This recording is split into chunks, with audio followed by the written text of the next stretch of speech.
Europe, a continent of cathedrals and kings, built in the name of God and soon to drown in his shadow. The year is 1618. For 100 years, faith has divided Europe's heart. The Reformation shattered the unity of Christendom, and though peace was promised, no one truly believed it. Beneath the hymns and holy words, suspicion burned. Every sermon was a spark, every prayer a warning. In the kingdom of Bohemia, those sparks became flame. The emperor in Vienna demanded obedience to Rome, but the people of Prague demanded freedom, the right to worship as their conscience dictated, not as their ruler decreed. They had been promised that right, and watched it taken away, church by church, preacher by preacher. Then came the morning when words ran out. Inside the high walls of Prague Castle, Protestant nobles confronted the emperor's envoys, men who had carried threats instead of compromise. What began as argument turned to accusation, and then to rage. Moments later, two imperial governors, Martinic and Slavata, were seized and hurled from the castle window. They fell 70 feet into the moat below and somehow survived. But Europe would not. That moment, the defenestration of Prague would be remembered as the instant an entire continent lost its balance. A quarrel over faith became a firestorm that would consume generations. Letters raced across Europe faster than armies could march. Ferdinand II, the new emperor, vowed to crush the rebellion and restore the one true church. Protestant princes, fearing the end of their faith, prepared for war. And so it began not as a clash of armies, but as a crusade born of terror. The peasants of Bohemia watched soldiers march through their fields, banners painted with crosses, muskets glinting in the morning Sunday. They prayed to the same God, yet prayed for opposite victories. In their hearts, one question grew: how could heaven demand so much blood? Within months, the fighting spread beyond Bohemia. The Holy Roman Empire fractured into 1,000 loyalties and betrayals. Spain, Sweden, Denmark, France, one by one, the powers of Europe stepped into the inferno. What had begun as a local rebellion became a continental reckoning. The earth itself began to groan. Villages burned, harvests failed, and plague followed the march of soldiers. Mercenaries fought not for faith, but for food. Armies devoured what they could not conquer. Fields once green turned to graveyards. For 30 years, this storm would rage, faith against faith, crown against crown, until the very idea of divine truth lay drowned in the mud. But in 1618, no one could see that far ahead. They saw only the smoke above the horizon, the sound of drums, and the certainty that God was on their side.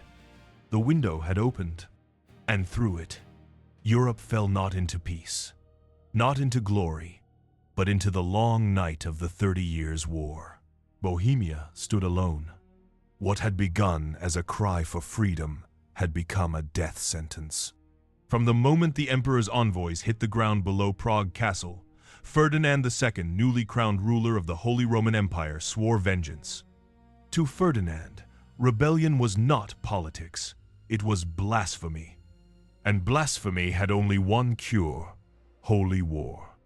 Across the empire, messengers rode through the night, carrying imperial decrees written in the language of divine punishment.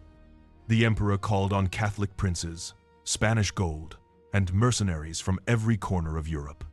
The Pope blessed his armies. Priests told their congregations that to slay a heretic was to serve God. Meanwhile, in Prague, the rebels crowned a new king, Frederick V of the Palatinate, a young Protestant prince whose crown glittered brighter than his courage. His wife, Elizabeth Stuart, the daughter of England's King James, believed they were chosen by Providence itself. But destiny, like faith, is fickle. Ferdinand's armies marched through the autumn mist 20,000 strong, steel and scripture in equal measure. They were led by men like Count Tilly, soldiers who prayed before battle and burned villages after. The Bohemians had spirit, but little else. Their forces were a patchwork of farmers, students, and mercenaries, loyal only to pay. The two sides met outside Prague, on a cold November morning in 1620 at a place called White Mountain. The fog hung thick as prayer smoke. Trumpets sounded, and the war that would devour Europe began its first great slaughter. The Bohemian lines broke within an hour. Imperial cavalry smashed through their flank, and panic spread faster than gunfire. Frederick fled before the fighting was done, a king without a kingdom, leaving his wife and his people behind. The Catholics called him the Winter King, for his reign had lasted less than a season. When the smoke cleared, the fields of White Mountain were silent, except for the cries of the wounded and the chants of priests giving last rites. Prague fell soon after. The emperor's vengeance came swiftly. The rebel leaders were rounded up and executed in the city square, 27 noblemen, their heads displayed as warnings to the living. Their estates were seized, their families exiled. The Protestant churches were closed, their books burned. Bohemia, once the spark of rebellion, was drowned in Catholic triumph. But triumph has a taste that fades quickly. The emperor believed he had restored divine order.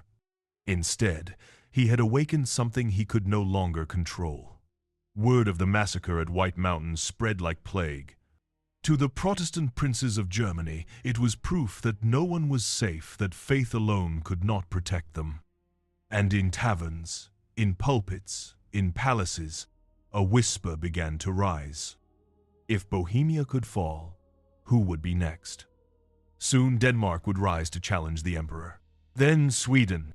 Then France, Catholic in faith, yet determined to destroy Habsburg power. The war that had begun with one window in Prague would cross mountains, rivers, and kingdoms. It would turn preachers into generals, generals into kings, and kings into beggars. The White Mountain was not the end of rebellion. It was the beginning of apocalypse. The Battle of White Mountain had ended the Bohemian dream, but it did not end the war. It merely changed its nature. With Bohemia crushed beneath the emperor's boots, the Holy Roman Empire turned its gaze outward toward the lands still clinging to Protestant hope. And as armies marched, faith itself became the weapon that cut deepest. In the emperor's court at Vienna, priests spoke of divine cleansing. The Pope's envoys promised indulgence for those who fought the heretics. Across the empire, churches rang with sermons that called the war not a tragedy but a holy duty. Ferdinand II believed he was saving the soul of Europe, but his salvation was written in ash. Everywhere his armies went, fire followed. Villages that had taken no side were burned for harboring heresy. Fields salted, families scattered. What had once been a conflict of armies became a war against existence itself. In the winter of 1621, the soldiers of the empire marched through Moravia and Silesia, purging what they called rebellion. They plundered monasteries, slaughtered Protestants, and hung peasants who dared hide fugitives. The bodies were left by the roadsides, warnings in the snow. The Catholic League, led by Count Tilly, believed every massacre was a prayer answered. Each victory, another sign of divine favor. But faith built on fear cannot hold forever. The Protestant cause, though shattered in Bohemia, still smoldered elsewhere. In the north, Denmark watched uneasily. Its king, Christian IV, a man of wealth and pride, saw an opportunity wrapped in piety. He declared himself protector of Protestant Germany, a new crusader, this time for the true faith. Behind his words lay ambition, to claim power in the chaos. By 1625, Denmark's armies crossed the Elbe. The war, once confined to the empire's heart, now consumed its borders. The emperor answered with fire of his own. He called forth a name Europe would soon learn to fear: Albrecht von Wallenstein, a Bohemian noble turned warlord. Wallenstein was no priest, no zealot. He was a pragmatist, a man who believed gold was a sharper weapon than faith. He built an army not of loyal subjects, but of mercenaries, tens of thousands, paid by pillage. And so the nature of war changed again. It was no longer about belief. It was about survival. Behind every banner, Catholic or Protestant, marched the same kind of man. Hungry, desperate, violent. They looted both sides alike. They spared no one. They fought for whoever paid. And when the money ran out, they took their payment in blood. In towns like Magdeburg, Augsburg, and Nuremberg, the line between soldier and murderer vanished. The word massacre became common speech. Europe was bleeding, and no one could remember why it had begun. Yet still, both sides called it holy. Still, both sides claimed God's blessing. And still, the people, farmers, mothers, children, knelt in ruined churches and prayed to a silent heaven. The flames that had begun in Prague now reached across half a continent. And as the smoke rose, the question no one dared ask grew clearer. How much faith does it take to destroy a world? By the late 1622, the war had devoured faith, and in its place, ambition had taken root. What began as holy vengeance was now business, power, and profit. At the center of it all stood one man, Albrecht von Wallenstein. Born a minor noble in Bohemia, Wallenstein had once been a Protestant himself, but he was a man who believed not in dogma, but in destiny. He converted to Catholicism, married into wealth, and built a fortune from the ruins of rebellion. When the emperor needed an army, Wallenstein offered more than soldiers. He offered control. He raised an army of 40,000 men not bound by loyalty, but by hunger and coin. They were drawn from every corner of Europe. Spanish pikemen, Italian gunners, German mercenaries, even deserters from the enemy's ranks. They fought for him, not for God. And they feared him more than they feared damnation. Wallenstein fed them with plunder. His soldiers lived off the land, which meant they took what they wanted, when they wanted. Villages that could not pay were destroyed. Cities that resisted were starved. In every province his army passed through, famine followed like a shadow. And yet, to the emperor, he was indispensable. With Wallenstein's iron hand, the Catholic Empire crushed Denmark's challenge. King Christian IV was driven back across the Baltic, his dreams drowned in defeat. For a moment, it seemed as if Ferdinand II had achieved what he always claimed was God's will, a united Catholic Europe. But power that grows too great begins to frighten even its master. Wallenstein became more than a general. He became a prince in all but name, commanding not only armies, but politics. He negotiated with foreign kings, defied the emperor's orders, and spoke as though he were shaping the fate of Europe itself. Ferdinand watched uneasily as his creation grew monstrous. The war that had once served faith now served Wallenstein's ambition. In 1629, the emperor issued the Edict of Restitution, declaring that all lands taken by Protestants since the Reformation must be returned to the Church. It was a decree meant to end heresy forever. Instead, it reignited the flames. The Protestant princes saw it as a death sentence. The common people saw it as betrayal. And across the Baltic, a new power stirred, one that would change everything. While the empire feasted on its own victory, the North watched. In the Kingdom of Sweden, a young monarch named Gustavus Adolphus listened to the stories of burned churches and broken treaties. He was a warrior, a scholar, and a believer. And he saw the suffering of the German Protestants not as tragedy, but as destiny. Where others prayed for peace, Gustavus prepared for war. His ships were ready, his armies trained, and in his heart burned the conviction that God's justice could still be reclaimed not with sermons, but with steel. Europe was about to meet its next savior or its next destroyer. The age of the emperor's iron fist was ending, and the age of the Swedish storm was about to begin. For more than a decade, Europe had bled in the name of God. Kingdoms crumbled, faith fractured, and still, the emperor's armies marched unchallenged, their banners carrying both the cross and the shadow of the sword. But in the north, across the icy waters of the Baltic, a new wind began to rise. It came from Sweden, a small kingdom with a fierce heart, led by a man whose name would soon echo across the continent, Gustavus Adolphus. He was not born for peace. At 17, he took the throne of a nation constantly at war. By 30, he was a soldier saint, a king who prayed before every battle and rode at the front of his armies. His men called him the Lion of the North. His enemies called him the Scourge of the Emperor. Where the emperor ruled through fear, Gustavus inspired through faith. Where Wallenstein plundered, Gustavus disciplined.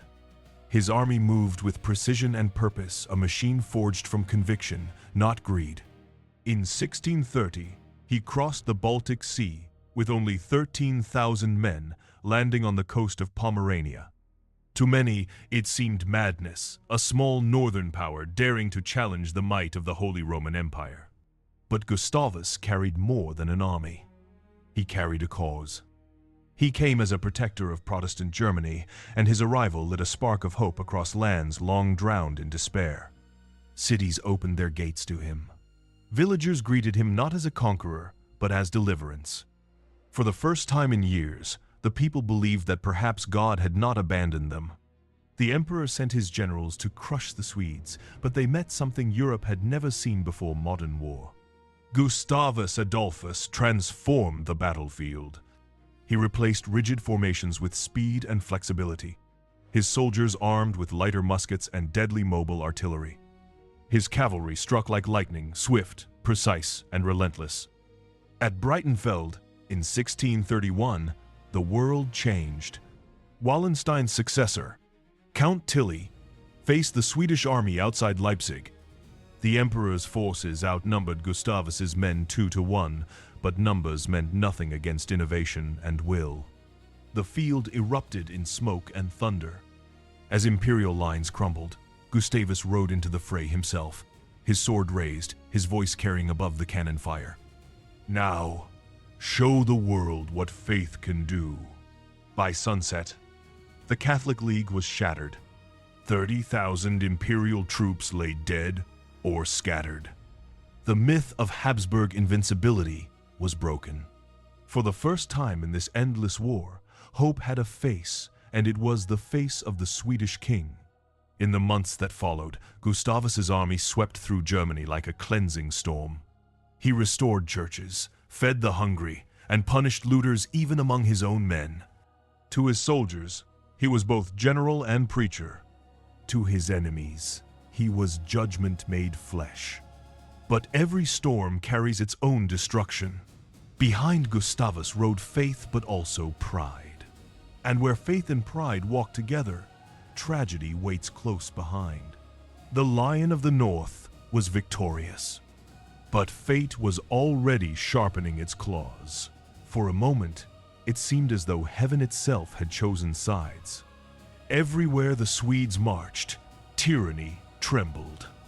Gustavus Adolphus, the Lion of the North, had turned the tide of war. Cities once crushed beneath the emperor's heel now raised the banner of freedom. The Protestant cause, long thought lost, had been reborn in fire and faith. But victory is a jealous God, and it demands the same price as defeat. In 1632, the emperor, desperate to halt the Swedish advance, turned again to his discarded champion, Albrecht von Wallenstein. The Iron Fist returned, his ambitions undiminished. He built a new army, larger, colder, hungrier. If Gustavus was the light, Wallenstein was the shadow that followed. Two giants now moved across the same battlefield, their names whispered like omens. One fought for faith, the other for control. Both claimed destiny. Their armies met on a bitter November morning in the fog-choked plains of Lutzen. The air was heavy with gunpowder and frost. Neither side could see more than a few paces ahead. Only the sound of drums, muffled and distant, told them the enemy was near. As the cannons roared, the fog thickened, turning day into a colorless twilight. The Swedish infantry advanced through smoke and chaos, their king at their head. Unlike other monarchs, Gustavus led from the front, not from a throne, but from the saddle of his warhorse, sword drawn, cloak torn by the wind. He rode where the fighting was fiercest, his voice rising above the thunder of muskets. "Forward, my children, God is with us!" But fate was not. A swirl of smoke, a confusion of orders. In the chaos, the king became separated from his guards. A musket ball tore through his arm. Another pierced his chest. He fell from his horse, still clutching his sword. Before his men could reach him, imperial riders struck. When the smoke cleared, the Lion of the North lay dead in the mud. For hours, his soldiers fought on, unaware that their king was gone. When word finally spread, the battlefield fell silent. Some wept, others raged, but all knew that something greater than victory had died with him. By dusk, the Swedes held the field. They had won the battle and lost the soul of their cause. The war did not end. It simply lost its meaning. Without Gustavus, the Protestant armies fractured. The dream of a righteous war dissolved into the same hunger for land and vengeance that had driven all others. The soldiers marched on, but now their banners carried no light, only habit, fear, and despair. Wallenstein returned to his intrigues, richer and more dangerous than ever. But even he could feel it. The war was changing. No longer holy, no longer just. It had become a storm without a sky violence feeding upon itself. And yet, the killing continued. From the ashes of Lutzen rose a single truth. When kings die, wars do not end. They simply forget why they began. The lion was dead, but the war lived on a beast now, without a master, devouring everything in its path. Faith had withered, honor had vanished, and all that remained was the hunger of armies. Across the Holy Roman Empire, the land itself seemed to cry out. From the Baltic to the Alps, villages stood in ruin, their church bells melted for cannon, their fields stripped bare by soldiers who called it requisition. Once, the armies had marched for God. Now they marched for food. They came in endless waves, mercenaries speaking a dozen tongues, following no flag, loyal to no cause. When they passed through a town, it ceased to exist. Children disappeared into the forests. Women hid in cellars until the knocking stopped, and when it was over, only smoke remained. In the countryside of Saxony, a traveler could walk for days without seeing a living soul. The air carried the stench of rot and burnt grain. Dogs gnawed at corpses by the roadside. Rivers ran thick with ashes. Plague followed where armies went. Typhus, dysentery, fever all took their share. And famine did the rest. People ground bark into flour. Mothers smothered their newborns rather than let them starve. In some places, men ate the flesh of the dead. Europe, the continent of cathedrals and scholars, had become a graveyard of faith. Wallenstein still commanded vast armies, but his empire of fear began to crumble. His soldiers, unpaid and desperate, turned on their own officers. Cities once loyal to him rose in revolt. And behind his cold brilliance, whispers spread that he dreamed not of serving the emperor, but of replacing him. Ferdinand II, the pious emperor who had once believed himself chosen by God, now ruled over ruins. His messengers brought him victory reports, but each victory left another province dead. Even his allies began to wonder. Had God turned his face from them all? In the West, France, Catholic by faith but jealous of Habsburg power, entered the war. Cardinal Richelieu, the iron mind behind the French crown, declared that politics, not piety, must now decide Europe's fate. And with that, the final veil fell. The 30 Years' War was no longer about religion. It was about dominance, survival, revenge. It was about nothing. By 1635, much of Germany was empty. Entire towns had vanished from the maps. Those who survived wandered like ghosts, refugees of a faith they no longer believed in. In letters written by monks, the tone had changed. They no longer spoke of divine judgment or prophecy. They spoke of madness, of how men had learned to kill without reason, of how God, if he still watched, had gone silent. The war had become self-perpetuating, a storm feeding on the ruin it created. The emperor could not stop it. The generals would not stop it. And the people no longer had the strength to pray for it to end. Europe had been reduced to ashes, its soil soaked with blood, its heavens deaf to mercy. But even in that darkness, a faint ember still glowed. A question, fragile, dangerous, and human. If God will not save us, can we save ourselves? That ember would soon ignite the final act, the age of the French flame. By the mid-1630s, Europe was unrecognizable. The war that had begun in the name of God had become a thing of politics, money, and vengeance. Faith had burned itself to ashes, and from those ashes rose a new fire, lit not by priests, but by statesmen. Its name was France.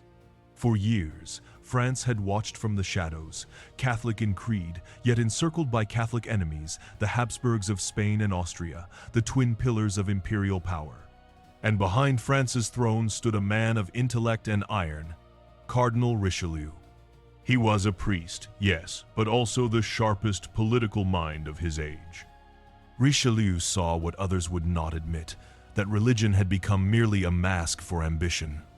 The true war was for dominance, and France could no longer afford to pray from the sidelines. In 1635, France entered the 30 Years' War, not to defend the faith but to break the empire. It was a decision that would set Europe ablaze once more. Richelieu's armies marched east, joining Protestant allies they would once have called heretics. The irony was not lost on anyone. Catholic France now fought side by side with Protestant Sweden against the Catholic emperor they claimed to serve. But such was the new logic of war. Piety was optional, power was not. The French generals brought a new discipline to the battlefield, vast conscript armies, modern logistics, and a cold efficiency that made even the old mercenaries tremble. Where Sweden had fought for faith, France fought for supremacy. The Lion of the North had died with a prayer. The French soldiers advanced with calculation. Europe had entered the age of reason, but reason, it turned out, could kill just as effectively as zeal. Meanwhile, the emperor's world unraveled. His treasury drained. His armies mutinied. Even Wallenstein, the Iron Fist who had once seemed immortal, became a liability too dangerous to ignore. In 1634, the emperor ordered his assassination. Wallenstein, the man who had built the largest private army in Europe, was struck down by his own officers in the dark of night. With his death, a chapter closed. But the war refused to die with him. Spain entered the struggle to defend its Habsburg kin. France struck back, turning battlefields into infernos from Flanders to Bavaria. The Rhine ran red, the Pyrenees thundered, and the world seemed to spin faster toward its breaking point. The continent had become a furnace of ambition. Every kingdom sought not peace, but advantage. Every victory was only fuel for the next campaign. There were no heroes left, only survivors. Yet, in all the chaos, something was shifting beneath the blood and mud. The old world of popes and emperors, of divine right and holy war was dying. And in its place, a new idea was being born. That power belonged not to God, but to nations. That borders, not beliefs, would decide the fate of men. Richelieu did not live to see the end of the war, but the fire he lit would burn long after his death. A fire that would forge modern Europe from the ruins of its faith. The French flame now illuminated the battlefield, not with salvation, but with the cold light of reason. And in that light, the old order began to crumble. By the early 1642s, Europe was a ruin that still called itself a continent. The banners were faded, the causes forgotten, but the killing continued by inertia, by habit, by hunger. No one knew what they were fighting for anymore. Not kings, not soldiers, not even God. The armies of France and Sweden now fought shoulder to shoulder, driving deeper into the Holy Roman Empire. The once mighty Emperor Ferdinand II was dead, leaving his broken crown to his son, a man who inherited power without control. The Habsburg dream of a united Christendom had turned to dust. Spain bled on one front, Austria on another. France, victorious in battle after battle, was collapsing within its people, starving under taxes that funded the endless slaughter. Even the victors had begun to look like the vanquished. Everywhere, the same story unfolded. A city under siege, its people gaunt and hollow-eyed. A countryside where wolves outnumbered men. Armies moving through wastelands so barren they no longer bothered to loot. Letters from soldiers spoke of silence, of marching for days without seeing a single living creature. One German diarist wrote, "The war has become the air we breathe. We live in it, we die in it, and we no longer remember life without it." The meaning had rotted away, leaving only momentum. And yet the fighting raged on as if war itself had become a god demanding endless sacrifice. In 1643, France struck Spain at Rocroi, and for the first time in generations, the legendary Spanish tercios, the iron infantry of the empire, broke and fled. The old world was crumbling before the eyes of its survivors. The myths of invincibility, of divine order, of eternal empire, all gone, buried under 30 years of corpses. The emperor's envoys began to whisper of peace. But what was peace? After 3 decades of hell, what treaty could unmake a generation of grief? Still, they tried. In 1644, delegates from every warring nation gathered in the German towns of Münster and Osnabrück. They met not in triumph, but in fatigue. They spoke not of victory, but of survival. Outside their walls, the war dragged on, as if unwilling to die before it could be buried. Inside, diplomats argued over borders drawn in blood, over the names of God, over who would be allowed to call themselves free. It took 4 more years, 4 years of plague, famine, and despair for the words to finally find their way onto paper. The empires were exhausted. The people were ghosts. The land itself could yield no more.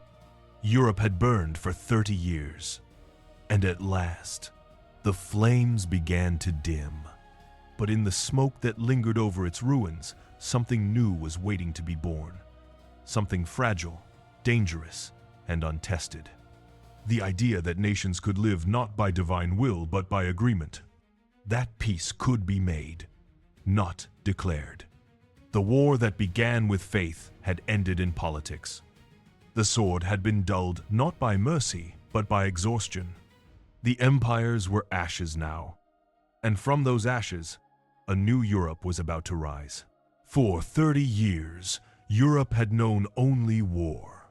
Generations were born and buried in its shadow. Faith had turned to fury, and fury into famine. But at last, in the autumn of 1648, the guns began to fall silent. In 2 small towns of northern Germany, Münster and Osnabrück, men who had survived the impossible gathered around tables scarred by candle wax and maps. They spoke in half a dozen tongues for 100 different kings and causes. Some came crippled, some came grieving, and all came weary. They had not come to win. They had come to stop losing. And from that exhaustion, history changed. What emerged from those rooms was called the Peace of Westphalia, a document written not in triumph, but in surrender not of territory, but of pride.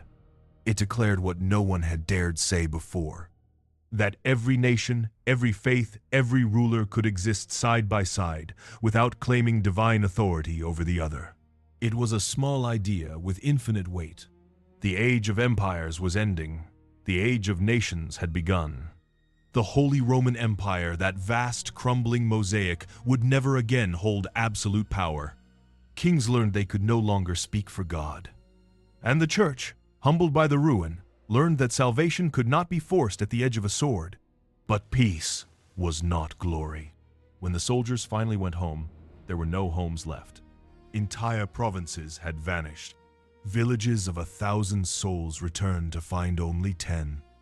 In some regions, 1 in 3 people were gone. The land itself seemed older, barren, scarred, and silent. Yet, in that silence, something profound took root. A fragile hope. The belief that perhaps the blood had meant something, that humanity might learn to live without destroying itself in God's name. Historians would later call Westphalia the birth of modern Europe. But for those who lived through it, it was simply an end, a release from a nightmare too vast to comprehend. Across the continent, bells rang again, cracked, hesitant, uncertain. The smoke drifted away. The graves were filled. And for the first time in 30 years, the sound of prayer returned not as a war cry, but as a whisper. The world had changed forever. Faith had been humbled. Power had been redefined. And the map of Europe, drawn in blood, was redrawn in ink. The 30 Years' War had killed 8 million souls, but in its ashes it left an inheritance still alive today. The right to believe or not believe. The right to govern without divine chains. The fragile, imperfect promise that peace could be made by men, not gods. The war that began with a fall from a window ended with the rise of a new world. A world built not on faith or fear, but on the memory of what both had destroyed. And so, the 30 Years' War did not end with victory. It ended with understanding bought at the cost of an entire generation. History remembers it as a lesson written in pain, that when belief becomes blind, mercy dies with it. That every empire, no matter how righteous it claims to be, will one day face the weight of its own fire. The Peace of Westphalia was not the triumph of nations. It was the survival of humanity. We burned the world for heaven, and in the ashes found only ourselves.